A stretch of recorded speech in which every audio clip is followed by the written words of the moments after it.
Cunis Tea, this is Surika jumping in quickly with some announcements. We have live shows coming up. Next week on the 11th of October, we're performing live at the Sugar Club in Dublin. Tickets are on sale right now.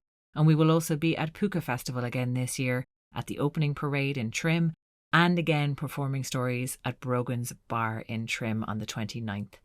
You can follow the link in the show notes to find tickets for both of these. And if you are listening to this after those dates and you've missed out, you can still follow that link to find out what shows are currently coming up. Hope to see you soon. And back to the podcast.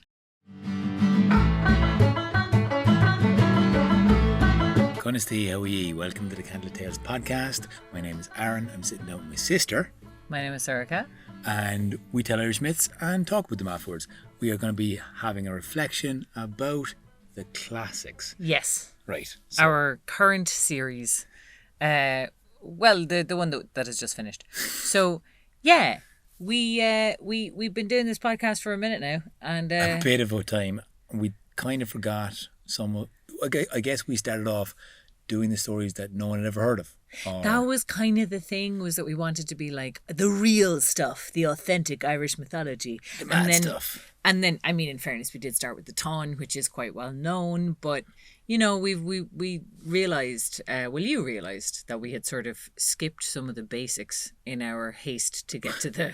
Well, as I suppose, as we started paying attention to things like listenership and, was that it? Paying attention to the things that were trying to promote the channel and, doing stuff like that, because that wasn't really on the agenda at the start at all. No. And we realised, hang on, we don't have some of the most popular stories out there on our podcast, searchable, findable, easy to access. And we've told them all live before. We've told them all live so many times. Yeah. And we started off telling them in conjunction with stories like the, Fionn salmon knowledge would always lead into maybe a strange Fionn story or a Fianna story or a Fianna battle. We might start with the boyhood and lead on, but it was always a starting point, a building block for a bigger kind of live show that we did. Yeah, and usually with the live shows we would have kind of mostly an Irish audience who would be familiar with this. So it's kind of a case of recontextualizing the stuff that people already knew back into a wider mythology and a wider set of stories that they maybe were less familiar with. Yes. So it was always kind of part of a thing rather than standing on its own. But yeah, realising that we had never told Oisín and Tierna Nog on our own Irish mythology podcast. That was when I was like, here, we need to sort this out now. Like, we need to sort this out. Oops. Whoopsie daisy. So I guess that was the initial kind of like, hang on, we need to sort this out.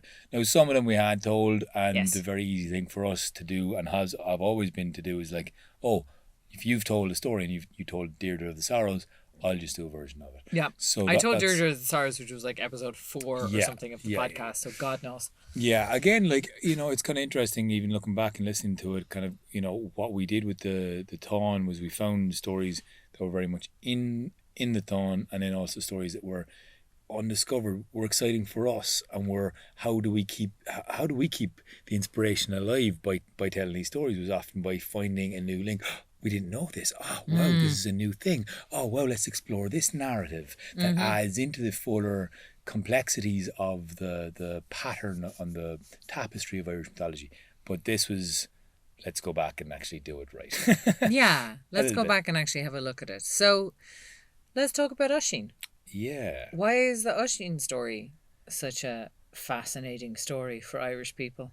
Very good question. I don't know exactly, but it has a lot of themes, I mean, it's really funny. The stories we hadn't picked for this series are like, stories kids will almost be getting bored of in primary schools when we go, because everyone knows Fionn salmon knowledge, everyone gets Oisín and Tierna Nog, but yet, even as adults, they're the ones adults remember. And people go, yeah, no, I definitely know that one. And why is that Oisín story, the journey to the other world, the return to completely changed land, and missing his home, missing his family, missing his friends, why is that so poignant, so strong? Because there's other voyage stories, but they're not quite as heart-wrenching, maybe. They're not quite as Yeah, popular. I mean, there's a rake of them, and there's many that are on the podcast already that we have done, like the Voyage of Bran and the Voyage of Brendan and the Voyage of Mael Doon. But I think the Oisín one is, I think for two reasons. I think one is that it is connected. So like most people don't know the king stories, so they wouldn't, Bran is a new character to kind of get your head around. Yeah. Whereas, like you said, every school child knows Fionn and the Salmon Knowledge. So the son of Fionn, Oisín, is a kind of an easy one, even if they don't know how that, even if they don't know the story of Scythe, they don't know the birth of Oisín, they don't know any of that stuff, it's still a kind of a lineage and a link. So the character Absolutely. is a bit more grounded and the character is a bit more known. And then I think also there's a huge theme in Irish culture and Irish history of exile. Emigrating. Yeah. Exile is one part. Yeah, sorry. And then there's also Yeah. emigration, but like the involuntary exile of people has been going back since like the 1200s and before. Mm-hmm. If anyone's listening from Australia, how is Lads. but also that, as is well known, started as a penal colony with a lot of Irish people being sent out to Australia as punishment for kicking off back at home. Totally. So like the involuntary exile is a huge part, and there's a huge kind of cultural wound around that, and then that was echoed later with emigration for economic reasons. And I guess you have that huge, we've probably both experienced it in our own traveling, leaving, coming back. Our brother is, who just visited us in Ireland. He's now in that stage where he kind of can't come back almost, and he can't come back to a way of life or a way of living because he's settled and made roots elsewhere in Central America. So he's divorced from a life that's worth living in here because he's planted roots elsewhere. That's what happens when you leave for the seminal years of your mid, whether it's mid-20s or mid-30s, somewhere in between that time, that's when life concretizes you. You settle in to, for most people, I would say. For most people, and there's almost kind of, I remember this being kind of striking me when I was traveling in my 20s of like, I feel like if you stay moving through those years, you then concretize into somebody who doesn't settle. Right. So I think there is still a kind of for almost everybody, there is that kind of process. There's a certain period of time where your life, this is what your life will be. And I think for a lot of people, and this is something that we talked to Neil about as well when he was over, a lot of the time that is a not very deliberate process, because a lot of the time that is a reactive process. Like you take the opportunities that are in front of you, you do your best with them, and then you look around you and 10 years have passed and this is your life. And I think it's kind of it can be something that people have to grapple with then, of like, was this what I wanted? Was this the life that I actually wanted to be living? Is this the kind of thing that I'm happy with?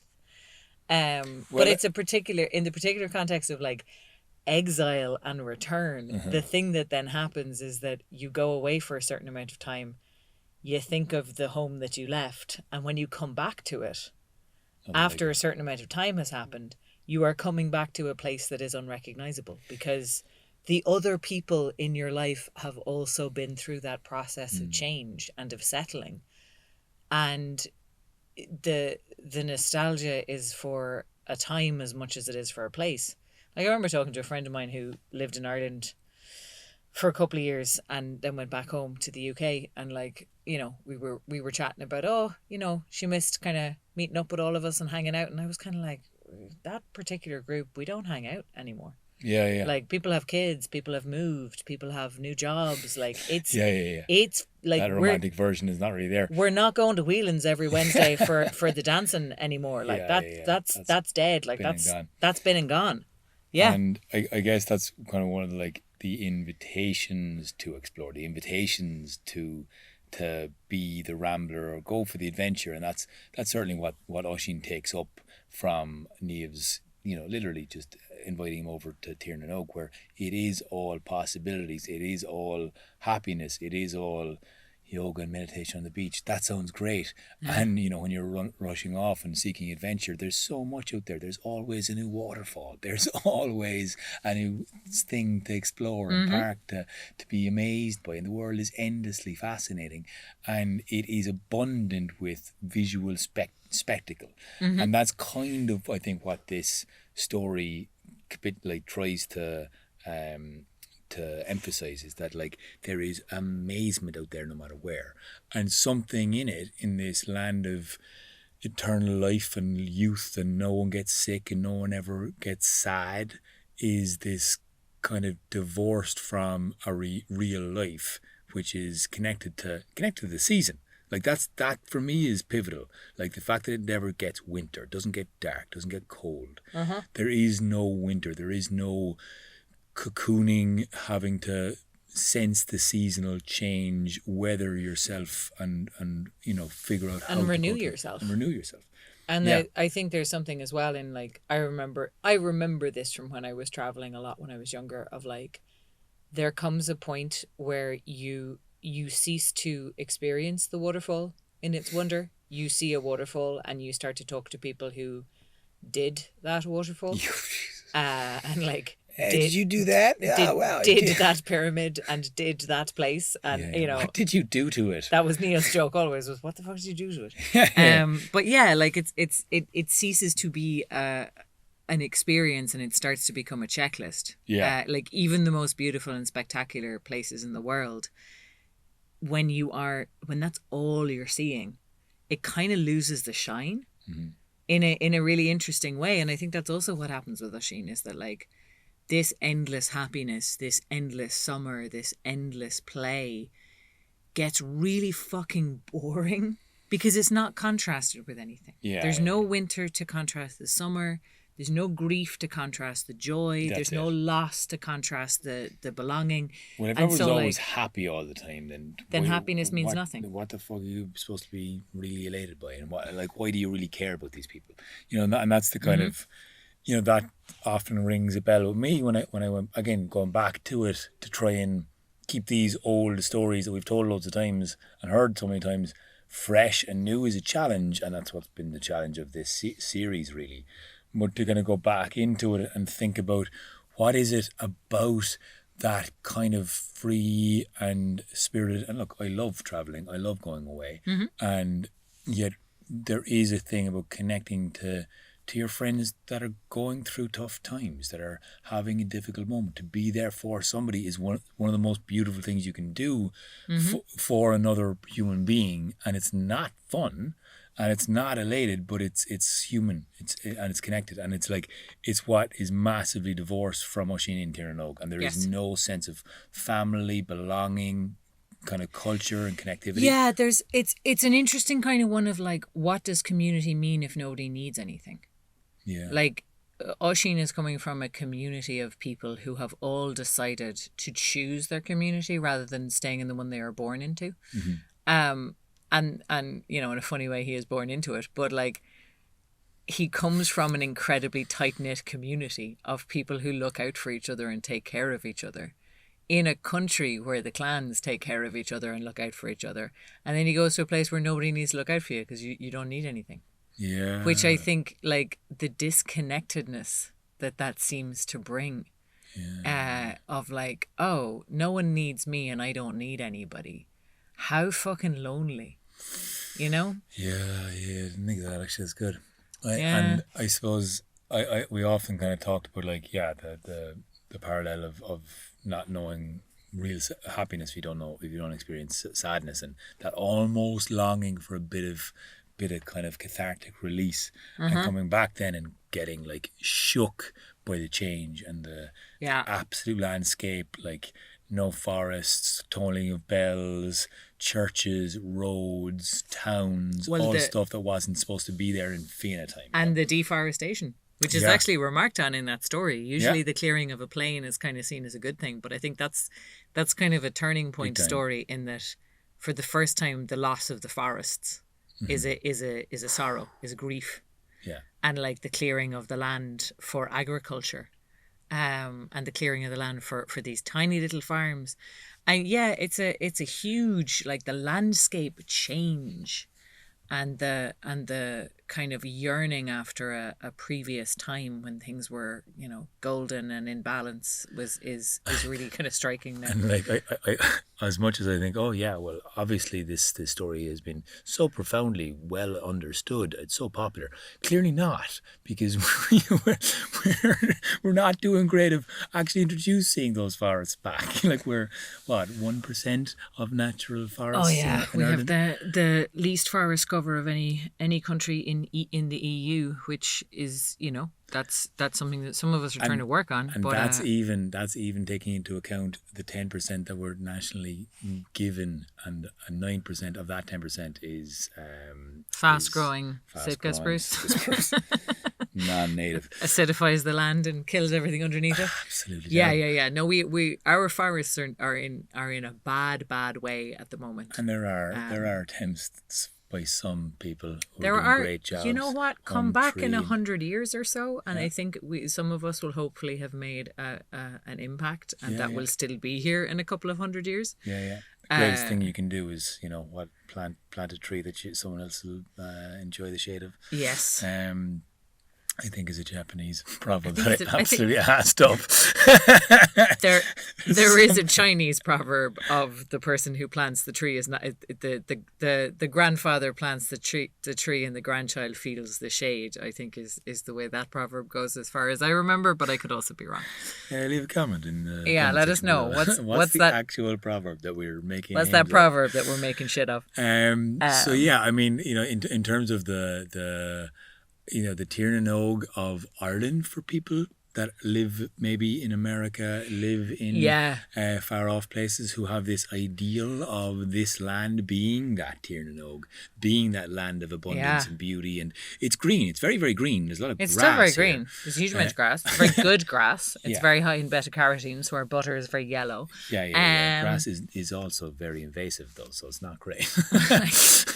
You know, we like other things than grass. It's So it has its problems. It's kind of funny, like Ireland does occupy this space in kind of the global imagination, and we fucking capitalize on that. Like, we use it as a country in terms of like soft power and in terms of kind of diplomacy, but also, like, you know, we do as people who are recording our Irish mythology and putting it out for a global audience. You know, we're kind of leaning on that. Absolutely. That trope. I'm an actor and a storyteller and a, you know, person who uses my Irish voice as much as I can, because that's what I'm from the land of poets and you know, the bards, and we're both using it. You know, we're both well aware of it, and that's kind of that twinkly charm. Yeah, but also, like, that's what our calling is in this generation, is to kind of use that to try and actually call about some awareness to or change. And like, that's what I think, you know, maybe this old story stayed in the mind, stayed in the collective unconscious for a very long time, because there were some little themes in there that hadn't been fully worked out. Obviously, there is a diaspora kind of aspect of it going and coming back to which is hugely understandable and relatable to. And there's some aspects of it that are kind of like we could work on maybe. Well, there's a kind of a, you know, there is a version of that is very nice, where it is a cultural exchange and it is a sharing and it is a, you know, getting to know the people who have left and the people who left, getting to know what was left behind, and also what that has turned into and how that has evolved and how that has not stayed static and has not stayed the same. And then there is a version of that where it becomes kind of mutually exploitative, of like, yeah, come visit our country and we'll fucking gouge you. And we'll charge you the highest possible prices for a little pony ride around the park. And we'll, you know, take as much money as we possibly can out of you. And while you look at us as twinkly little leprechaun people who aren't really people at all, are you? You're just twinkly. And you know, there is a kind of a nasty version of that's quite dehumanizing on both sides, I think, of like taking that culture as, well, Ireland hasn't changed since the 1800s when my ancestors left, and therefore that's the experience that one demands.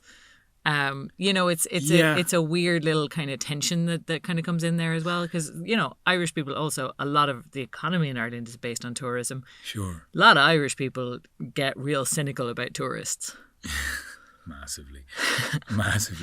But I also think there is a personal relationship with these classics that a lot of Irish people have. Yeah. Like there's a huge, and I kind of can't be underestimated, especially as your first introduction to this type of mythology, this type of kind of opening up. And I think, like, I would love to hear from people as to what their personal relationship is with it, because I know for me, as a young boy, we had a young brother who didn't survive birth, and his name was Oisín, and I always, for me, had Tír na Nóg as this, life after, and that story very much resonated for me and for as a child, as a young boy, and always that story would kind of like would definitely pinch the heart that bit more because of that association. And that link to another world, another life, another living, beyond the veil living, and that kind of that semi-realism that you have to believe in as a child of life after death, so that you can go to sleep, and and what was our granny's favourite prayer? If I should die before I wake, I pray my soul, the dear God shall take. She used to say that with us when we were going to sleep. It was fucking terrifying. She'd say that and you'd be bolt upright in the bed going, what do you mean? What do you mean if I should die? But yeah, I think you're right. I think there is a personal connection to that story. And there is that's part of that that's part of the meaning of the other world as well, I think. Absolutely, is that life after death, or that like beyond existence. And I suppose that's why Fionn is held up in such a kind of high regard as well, because he lives between metaphor and realism. Was he a real person? Was he something that people have a personal association to? And again, this Oisín and Tír na Nóg story is kind of linked to this huge character of Fionn, the salmon knowledge, and the dragon that we'll talk about now as well. And I guess this kind of huge role in Irish mythology had to be cemented in our kind of again collective unconscious, and the stories about him, and I guess this boyhood into how he became this great amazing hero and leader of the Fianna. Like, it starts off so simply. It starts off so almost like there's no Odin story. There's no he gouges out his eye and he hangs himself off a tree. He literally burns his thumb on a salmon and becomes mystically intelligent. It's a slightly softer initiation, I suppose, isn't it? He doesn't have to hang himself from Yggdrasil, the world tree, upside down for fucking however long he does it. Yeah, and yet, like, that would be kind of the parallel-ish. In some ways, yeah. You know? Yeah. Like the child who burns the thumb, and then has all knowledge at his fingertips, which I think is a kind of an interesting one. We often this is a story that we have told so often, and it is a very useful story that we use a lot as well in kind of workshops and storytelling workshops, because it's so familiar. It's quite easy to get people to sort of tell their own version of it, or like, do their kind of take on it. And I can't remember who did it, but it was somebody in the My Streets workshops who first came up with this, the burnt thumb being a thumb that unlocks a smartphone. Yeah. As a kind of a modern metaphor for the salmon of knowledge, of like, all knowledge at your fingertips. It was Michael. Was it Michael? Yeah, the brilliant writer who sadly passed a couple years ago over lockdown. Yeah, he was fantastic. He rewrote so many of the stories and kind of really got into it. And that was his little metaphor, which is beyond the veil. Yeah, which is a wonderful metaphor, and a wonderful kind of linking of that story to sort of modernity and a more kind of modern interpretation, because we do have devices of all knowledge. I don't know how much disinformation Fionn Mac Cumhaill had to wade through, but Well, I guess it kind of, I think we were actually talking about this again on our recent Patreon Zoom call, and there was a couple of interesting insights. And just in terms of that story, like that, whenever I kind of try and tell it, I think I've, try and go into the mindset of what would it really be like to be in that moment of enlightenment, maybe. Yeah, where one of those like, peak experiences. Peak experiences where you're all like, of your senses open up, where you're flooded with information, where you actually would know the meaning of everything. And I did. I had one of those. I definitely had one of those in the Amazon. I can tell you what it is. I mean, it's that the world is made of interlocking lizards. Oh yeah. In a beautiful Escher-esque pattern. Yeah. It explained everything Lady at the time. Ayahuasca can really open those channels. It explained. It genuinely felt like it made sense of everything at the time. Absolutely, it's coming back into reality and using it practically. It's trying to bring that insight with you. Yeah. I got a tattoo of a lizard. Okay, that's why I did. Hey, I've got tattoo with spirals because it all just merged. That man. also, it's all interlocking spirals, interlocking lizards. Lizards can be spirally. It's fine. But yeah, it's trying to bring that massive download of information back to reality with you and take something out of it for yourself. Kind of why, again, like whether it was mushrooms the shamans were, or the druids, or the holy people, or the connected people, or the storytellers were using to access another realm, or we call it ayahuasca now, but the mushrooms can have that psychedelic effect as well. And ayahuasca is a different plant because that's the one that they use in two plants. It's two plants, and that's the one they use in other countries. Sure. But yeah, I mean, there's also some interesting mushrooms in the Irish landscape. But you know what I mean? Like it's kind of like.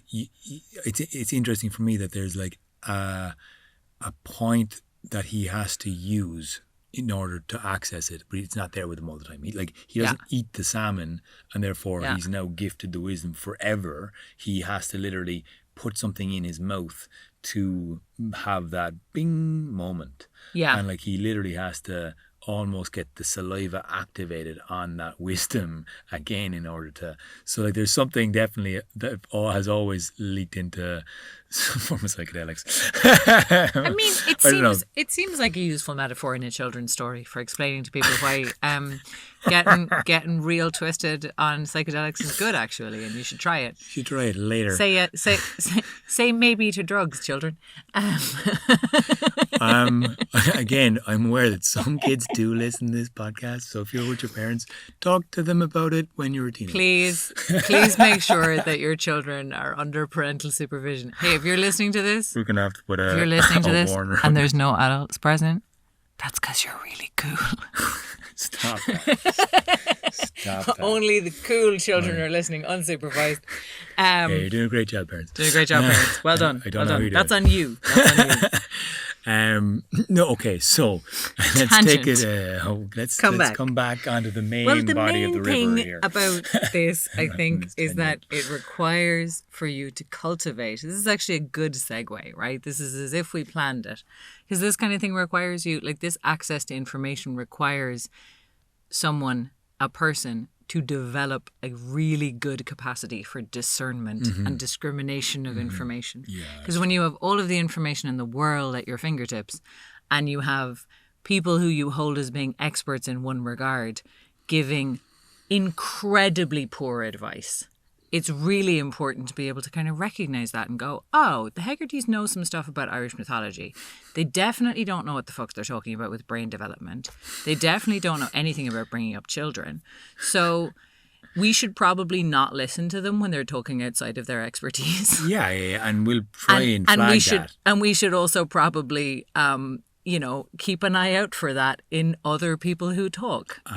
Is someone talking way outside their wheelhouse? Yeah. I think it's really important to have that discernment when you are on a kind of an internet, in an internet environment of when are people talking about their own experience? When are people talking about things that have been studied? And when are people just giving their opinion and being really charismatic and strident about it? And making it look like fact. And that is the kind of discernment that, I guess Fionn had to go through with okay, all the wisdom is there. What does he really gain from that initial moment other than I'm going to go to Tara. That's where the Fianna are. That's literally it. Yeah, because the main thing it seems to be is the crossing of a threshold. Yeah. It is an initiation. It is an understanding that, like, this has gone as far as it is going to go. Yeah. This is as far as I go down this path, and now I have a decision to make about what kind of life I concretize. It's kind of, again, it's that, like, student into manhood. It's the, like, he's literally graduated from... He's graduating, yeah. Like, he knows more than his master. And it's a very quick initiation, and it's like, you know, we'd all love for that to be the case, but you know, it's a lot slower for most people, for everybody, bar Fionn. Yeah. And it's that kind of like sudden flip onto what is the next stage now? What's the next? And I think actually it can feel sudden, which is what's really interesting about it. I think there is a time in your life when you go from looking at parents or teachers or whoever as like supreme enlightened beings to kind of going, wait a minute, you're a person and you're a bit confused. And I think you're also massively confused. Like that is a threshold that everybody crosses to kind of be like, oh wait, we're both people. And you know more than me about some stuff, and I actually know more than you about other stuff. Yeah. Wild. And I think it's that, like, at that moment is kind of like some of the first stages of you know, maturity. Of actually realizing, no, I have my own choices to make. And then Fionn makes a choice, and his choice takes him to the Fianna and to Tara. He does, and he goes off there. Now, is there one thing I wanted to mention about the salmon knowledge being surrounded by the trees and no, it's fine. Hazel trees, lovely native plants. Well, there was, again, just in terms of keeping the story fresh, there was a thing, I think you found it actually, of Finnegas knowing that the salmon was at the east side of the river at a particular corner at the particular point of the Boyne, specifically knowing that was where he had to wait. And for me, that was kind of like, oh, that's an interesting just little, you know, extra addition and detail. Some, by the way, will absolutely say the Shannon, and some will absolutely say the Boyne. So it is both the Boyne and the Shannon, and also it is definitely one, but it is also definitely the other. And there's one specific spot. There's one specific spot on both of those rivers at which the salmon actually is caught, which is the other. And also, it's definitely just one salmon, and it's also definitely many salmon. Yeah. It's definitely only one salmon, and also it's a well in the other world that any salmon that gets there gets to eat the hazels of. So yeah, it is. And the salmon is Finton, and also the salmon isn't Finton. Not Finton, which is also a very important thing to be extremely clear about. Just so we're nice and clarified. Look, after all of this. If you don't know how to do a cognitive dissonance, we'll teach you. This is how. You got to hold opposing ideas in your head at the same time. It's actually a very important ability. Yeah, it's not a bad thing. It's a good thing. Not a bad thing at all. Two truths can be. Simultaneous, contradictory truths. So Fionn goes off to Tara, and so I guess this is one of the least known classes. Best known. Yeah, the least known or the best known, maybe. I think because everyone will say, Fionn and salmon, Oisín Tirnog. This one has become quite. I'm basing this now on hands raised in classes for our workshops at schools when we tell these stories. The kids today, and even my friends and people who come to shows who don't know a lot of Irish myth, would say they definitely know the first two and maybe not so much the second, third. And however, it is still one of the very well-known ones in terms of, like, you will see collections of Irish fairy tales with Fionn Mac Cumhaill standing on the battlements with the spear and the fire-breathing dragon coming towards him. Now, for those of you who've listened to the story, you might have noticed there wasn't any mention of a dragon. Now, Soraka, why exactly did you label it Fionn and the Dragon and not mention the dragon at all? What was that about? Because I have the instincts of a troll. Did anyone else spot that? Did anyone else? I hope people spotted that. I'm waiting for all the YouTube comments to be like, why no dragon though? Where dragon? What's promised dragon? Wish for refund. I want that to happen. That's my dearest, my fondest wish. So much for YouTube. What? We get paid so much for YouTube that we can refund people. Yeah, absolutely. Give me back my time. Give me back. I wasted my time, and I'm going to waste more looking for my time back. Yell at us in the comments. It'll get your time back. Okay, it'll help the algorithm. Explain yourself. So, look, I thought it was funny. Yes. And also, when I was kind of researching this, one of the ways that I think we might have said this, but I can't remember if we said this, but in terms of kind of keeping these stories fresh, one of the ways we do that is by making finding new details and finding new moments and finding like little bits that we weren't aware of before. So I quite enjoyed finding a little bit more information about this dragon, because it's kind of a Beowulf type of story in that it is, the hall at Tara. That's so distracting. The hall at Tara, the hall being burnt down, the creature emerging, and it has usually been characterized as a dragon. I first came across it and it was a dragon. A lot of the times it is a creature from the other world that breathes fire. And when I was looking it up in one of my favourite books, which is the Oxford Dictionary of Irish Mythology, it's fully not a dragon. Yeah, it's fully not. It's a guy. Yes. It's a guy. It's an Oisín. It's a guy called Oisín, which is one of the most common names in Irish mythology, who is a fairy musician. Yeah. Who has a mouthful of molten stone and a dulcimer. Yeah, the dulcimer was news to me. And he comes out playing a dulcimer and puts everyone to sleep, and then spits burning stone at the hill of Tara to burn down the King's Hall. And I just kind of liked the idea of, it's so easy to see how that became dragon. Because fire out of Oisín, the dulcimer player, becomes a creature. Mm-hmm. Spitting molten stone becomes breathing fire. And what is a creature that breathes fire? A dragon. A dragon is a creature that breathes fire. Done. Links in perfectly. I mean, I remember reading about it was weird enough. The dulcimer was changed to a harp in one of the Sierra versions. I will sometimes call it a harp because I forget what the instrument is. Right. That's probably why. And it was just beautiful floating music that this dude was playing, and I was like, hang on, how the fuck did this become? A dragon, and yet obviously it's more in the mind, or more in the desire, I think, to have a big scary monster breathing dragon. Maybe now more than then. I'm not quite sure. I always think we have a striking lack of monsters that are straightforwardly monsters in Irish mythology. Yeah. Usually you can talk to the monsters.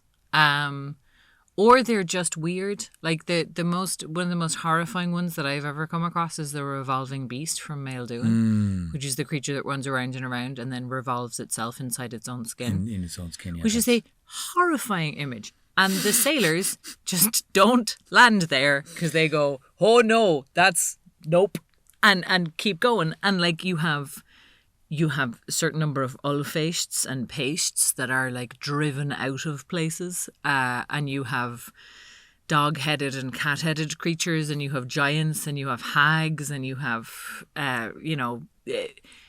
slightly weird cats or dogs or wolves, but half of the time the flaming monsters pigs. Flaming pigs. But half of the time the monsters in Irish myth are not actually monsters. Shapeshifters. They're shapeshifters, or they're people, or they're helpful. I'm thinking now of the Cuchulainn being given a ride on the back of the lion in Scotland. Mm-hmm. He sees it, he thinks, oh shit, a monster, and then it's like, hey buddy, I'll help.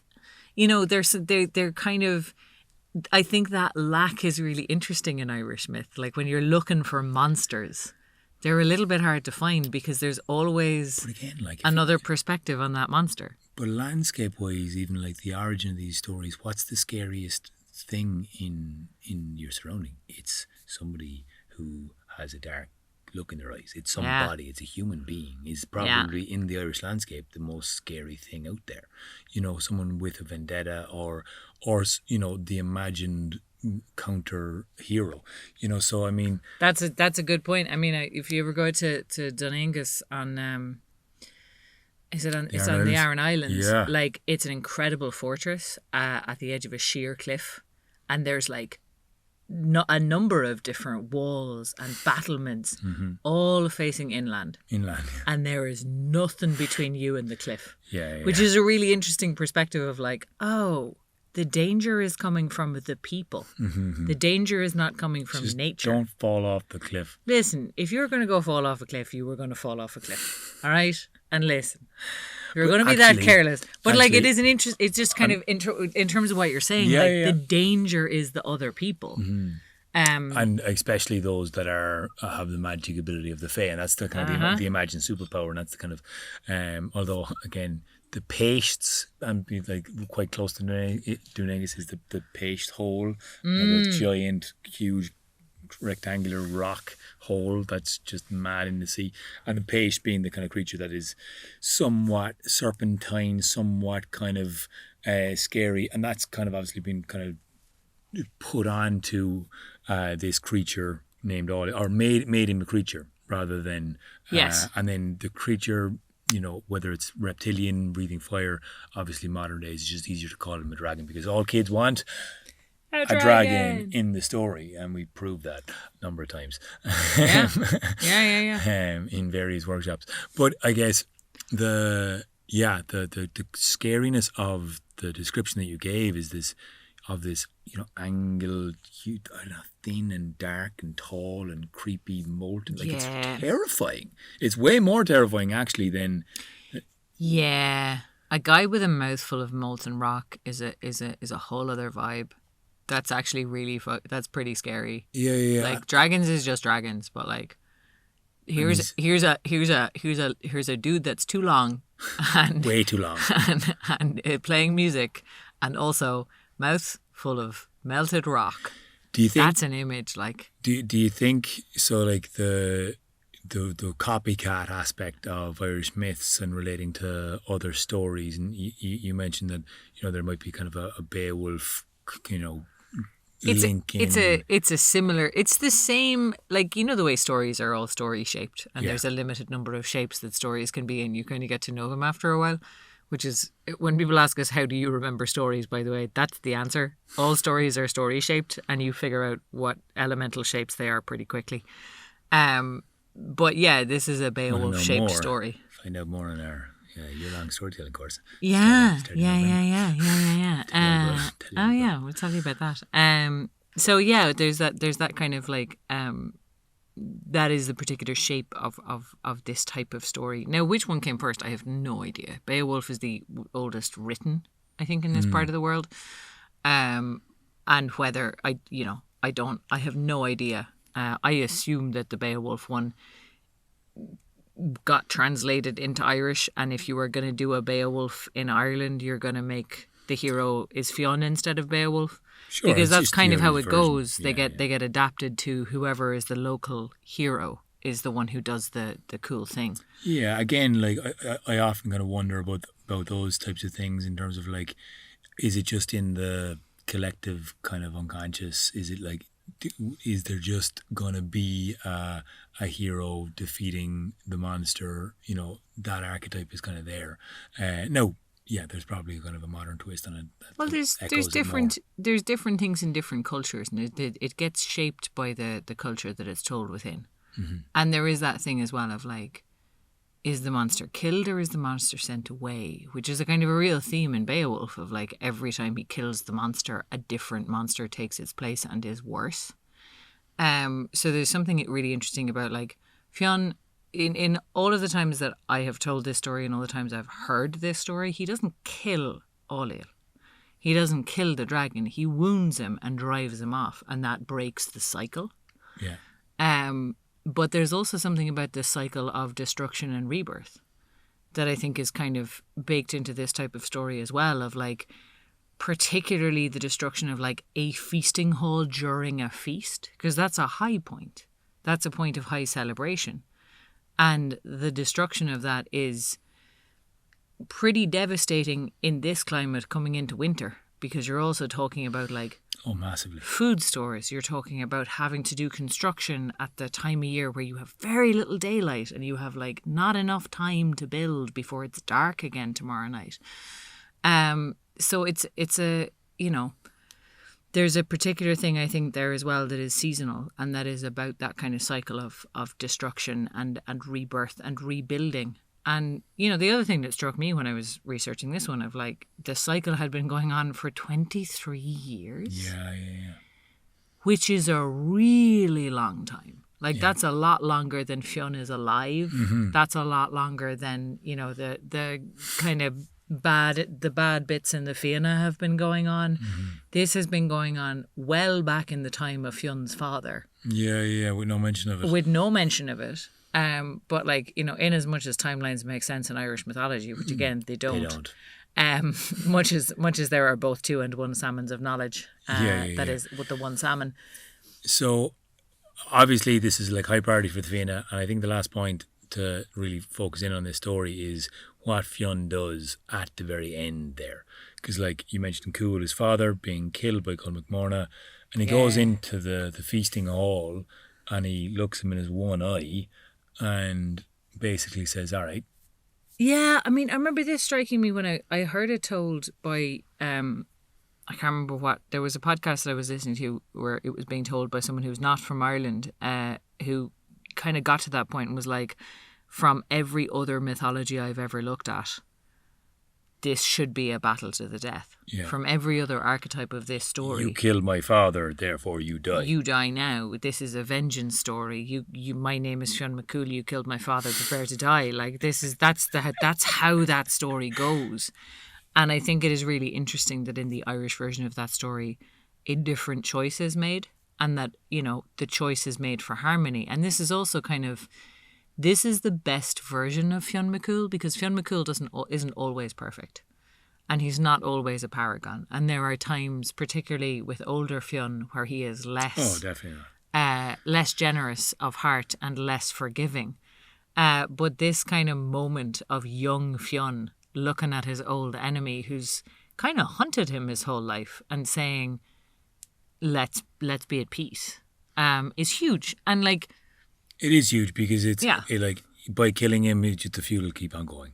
Absolutely. And that's the whole thing. And that's actually the interesting thing about, you know, Fionn's story as an arc, which I don't think we've ever told it as kind of a start to finish arc, and it might be a project we do at some point, is that comes back. Mm-hmm. Like, that is the thing that precipitates the downfall of the Fianna. Yeah.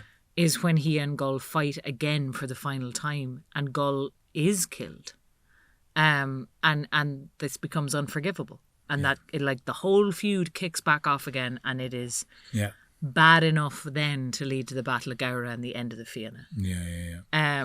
So it's a really interesting one in terms of, like, it is a rejection of that kind of tragic cycle, but that cycle comes back later anyway. Mm-hmm. Will he or nill he, it still comes back. Brilliant. Well, look, I think that's definitely enough for this podcast. We have a few more classics to talk about, and we'll be talking about the Ulster cycle and are reflecting upon them. And yeah, I hope you enjoyed this chat. Thank you very much for listening. Thank you very much for our Patreon supporters who've gone to candlelittales.com/ Patreon.com/Candlelit Tales. What was it again? It was patreon.com/Candlelit Tales. Always get it wrong, you know. I just always so confused. I know, it's very confusing, but it is patreon.com/Candlelit Tales. Who've helped us out and who continue to help us out and show support for this podcast. Thank you very much. And who come and join us every month for a Zoom chat, because that's what we're currently doing. That's the thing. That's the main bonus. And we get to chat to people all around the world and see people in Australia, how you Murph, and all over the world. And all over the world. It's very, very nice. All right, lads. Listen, thanks very much, and we'll chat to you soon. You.